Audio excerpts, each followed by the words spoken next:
ഇന്ന് നമുക്ക് ഉണക്കമീൻ കൊണ്ട് ഒരു കറി ഉണ്ടാക്കാം. ഉണക്ക അയില ചെറിയ കഷ്ണങ്ങളായി മുറിച്ചിട്ടതാണ് ഇത്. ഇനി ഇതിലേക്ക് നമുക്ക് പകുതി മാങ്ങ മുറിച്ച് ഇതിലേക്ക് ഇട്ട് കൊടുക്കാം. ഈ മാങ്ങ ഏതാണെന്ന് വെച്ചാൽ കഴിഞ്ഞ മാങ്ങയുടെ സീസണിൽ ഫ്രീസറിൽ എടുത്ത് വെച്ചതാണ്. ഇനി ഇതിലേക്ക് 2 തണ്ട് കറിവേപ്പില ഇട്ട് കൊടുക്കാം, 2 പച്ചമുളക് ഇട്ട് കൊടുക്കാം, 1 കഷ്ണം ഇഞ്ചി ചതച്ചത് ഇട്ട് കൊടുക്കാം. ഇനി ഇതിലേക്ക് 2 നുള്ളി മഞ്ഞൾപ്പൊടി ഇട്ട് കൊടുക്കാം, 1/4 ടീസ്പൂൺ മുളക് പൊടി ഇട്ട് കൊടുക്കാം.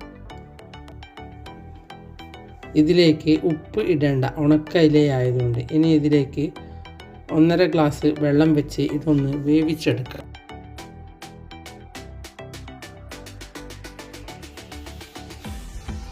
ഇത് നല്ലതുപോലെ വെന്ത് കഴിഞ്ഞാൽ ഇതിലേക്ക് നമുക്ക് തേങ്ങ അരച്ചത് ഒഴിച്ചു കൊടുക്കാം. ഇത് ആദ്യം തന്നെ തേങ്ങ അരച്ച് വയ്ക്കുന്നതിനേക്കാൾ നല്ല സ്വാദായിരിക്കും വെന്ത് കഴിഞ്ഞ ശേഷം ഇതിലേക്ക് തേങ്ങ അരച്ച് ഒഴിക്കുന്നത്. തേങ്ങ അരച്ച് ഒഴിച്ചു കഴിഞ്ഞാൽ കുറേ സമയം തിളയ്ക്കേണ്ടതില്ല, ചെറിയ രീതിയിൽ തിളച്ചാൽ മതി.